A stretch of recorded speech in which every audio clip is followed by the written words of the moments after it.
muling nagsagawa ng isang makabuluhang programa ang Catanduanes Police Provincial Office sa pamumuno ni Provincial Director Police Colonel Virgilio R. Buena sa pamamagitan ng aktibidad na tinatawag na Strengthening Police Community Partnership CAT-PPO Outreach Program.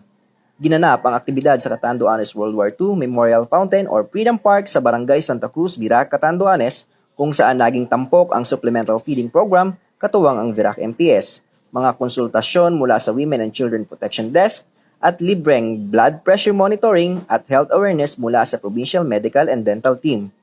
Nagatid din ang aktibidad ng mga paalalang pangsiguridad kabilang ang mga patnubay laban sa cybercrime mula sa Provincial Cyber Response Team, PNP recruitment na pinangasiwaan ng Provincial Administrative and Resource Management Unit at mga paalala para sa kaligtasan ng publiko mula sa Provincial Community Affairs and Development Unit. Namahagi rin ng mga binhi at pananim mula sa Provincial Agricultural Services Office at Virac Municipal Agriculture Office upang hikayatin ang urban gardening. Bilang bahagi naman ng psychosocial activity, isinagawa ang Sing Up Rice, handog ng CAT-PPO, partikular na para sa mga padyak at tricycle driver at mga lokal na manggagawa. Mula dito sa Catanduanes Police Provincial Office, ako po si Police Corporal Janel Sales, nag-uulat para sa Police News Network.